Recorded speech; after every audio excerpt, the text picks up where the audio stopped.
Good afternoon, my dear sisters and brothers here in the studio and those who follow us through this live streaming, DYRF live streaming. Allow me to start my sharing with a very personal story about my grandfather and my mother. One of the many things we are fearful in life is the fact of separation. At least an honest confession of a missionary would attest to this. When I was told by my superiors that I shall come to the Philippines in 1993, I did not really know what lies ahead of my journey. In my notebook, I put a short reflection, and I said to myself, Lord, shall I be like Saint Joseph Reinademets in the Philippines? I did not really fully understood what I wrote in my memoir. Just before the day I left home, there was a kind of cultural ritual, a send of ritual done by my grandfather as requested by my mother. I am the eldest in the family. To go away far from home was a kind of fearful experience, both for my family and for me particularly. I did not remember much about the prayers they offer for my journey, but there were only two messages that continue ring in my ears every time I traverse the terrain of mission here in the Philippines. One was that of my grandfather, and I quote, "The journey as a missionary priest or seminarian will not be an easy journey. But your eye and your heart must always be stick to the one whose voice you hear when you said yes to the mission." The second statement was from my mother. Just like any mother, out of fear, she uttered two phrases. "I shall be with you, and I will walk before you." Years have passed. I never felt like fearful doing God's mission in my life, because my grandfather's message continues to ring in my ears. Stick to the voice of the one who calls you to mission. And believing that I have now my mother whispering all the time prayers, because she promised, "I shall keep you and I will walk always before you." Many people might be asked some existential questions in this trying time. Where God is, why all these pains and suffering toss our families, our society, and then in the absence of the antidote to the pandemic, people continue and further the questions, what's the meaning of hoping and what's the meaning of committing oneself to a promise given by God? "I shall not leave you orphans." But perhaps this is the only time in the journey of faith that we are to put the following messages as the guiding light of our journey of faith amidst the pandemic. One, to completely submit in faith and to trust that God is truly never abandoned us. But how? How are we going to experience God who is Emmanuel, and God who will never abandon us, or God who will never leave us orphans. There has been so many heartwarming examples done by different peoples who believe that they were chosen as God's embodiment, to be his extended hands, and to be his extended heart, and to be his extended life. So in other words, we are actually the embodiment of God's presence to each other. It is in life of communion, in this time around. It is in life of solidarity. And it is life of extended our best self concerning each other, particularly those who are extremely in need of our help. That would be the greatest symbol of God's presence to his concrete people through a concrete missionary and to concrete persons whose names are carved in the palms of the Lord, the risen one. Every one of us are called to be the symbol of God's presence, new Emmanuel, in our time. I suppose that Jesus has done all the offerings to set as an example for each one of us to follow. And this is the time to radically mirroring such a mission and such a call, both as individual or as a community or as a society. If we truly claim ourselves or our communities or our society as Christians, there is no other time in the journey of faith but this time around to prove that we could be an instrument of God to each other. I shall not leave you orphans.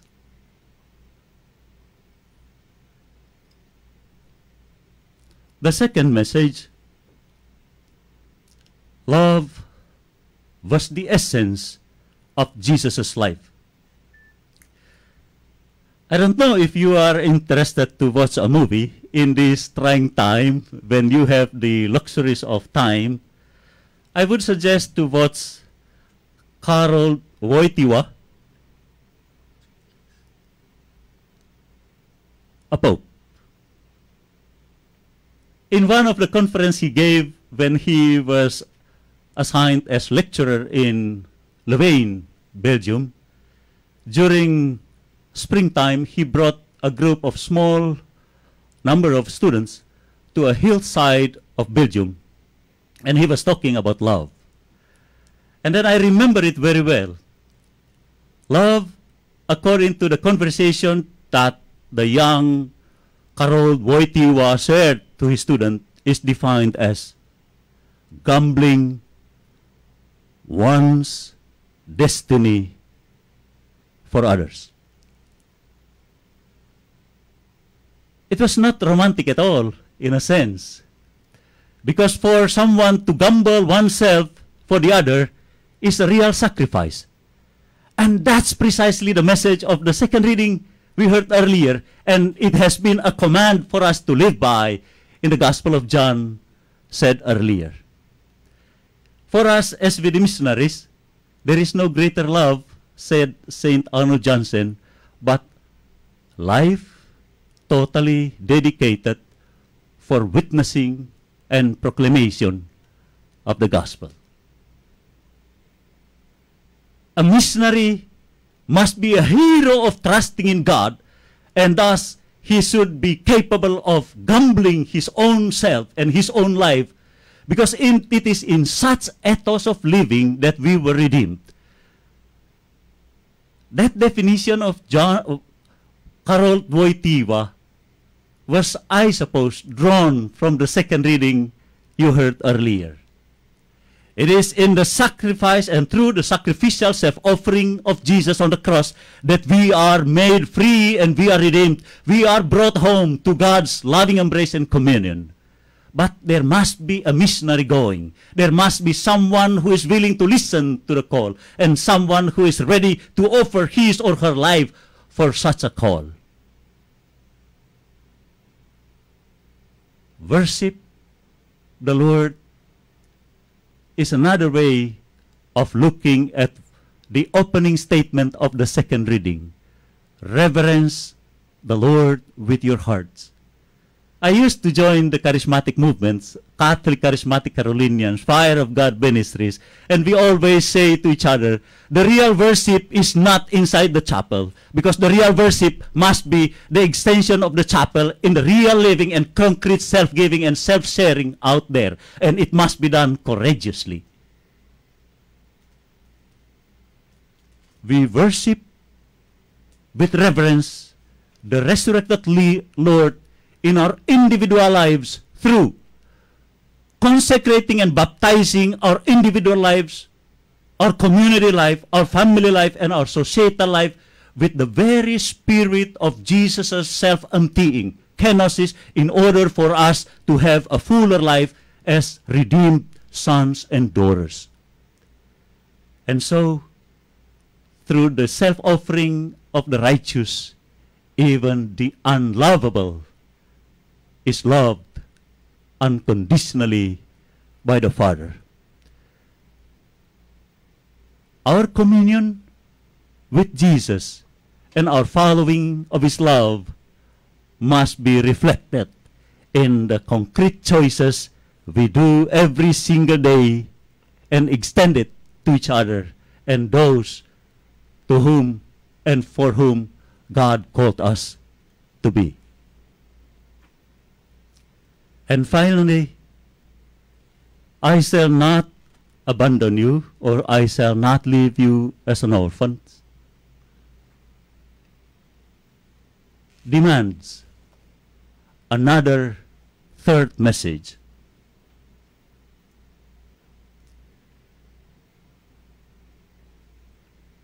When desperate times dawn, people long for hope.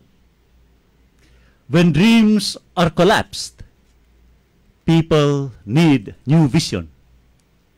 When future is all of a sudden rumbled and vanished as sunlight passes, people are looking for constancy of God's presence. And thus, what was said to us in the first reading must be the last message of the Lord for each one of us sharing in this banquet of His love.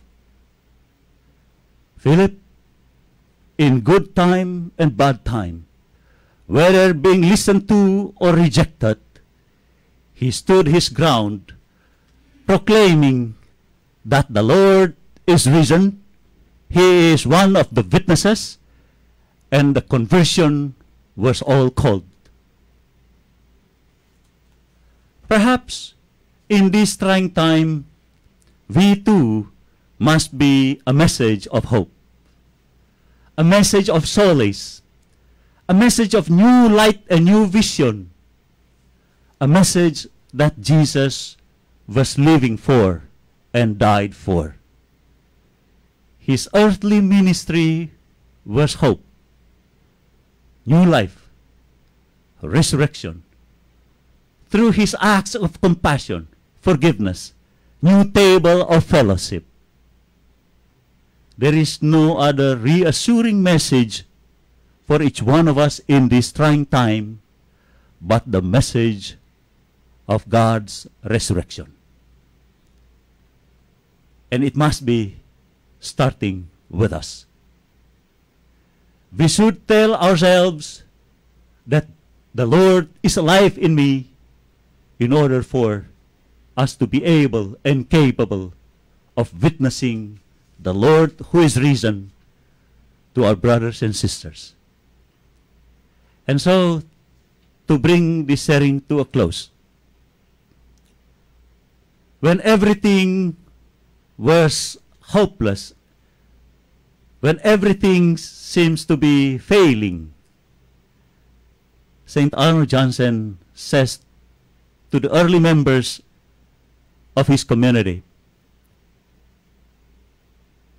missionaries, Christians must be heroes of trusting in God. Or, in another statement, he said, if what we are doing will not achieve its goal, we will strike our breast because perhaps we are not worthy of God's grace. But we cannot give up because in good and bad time, God will always love us. And so shall we be, loving God and each other, both in good or bad times. That's the assuring message for us to experience the real resurrection.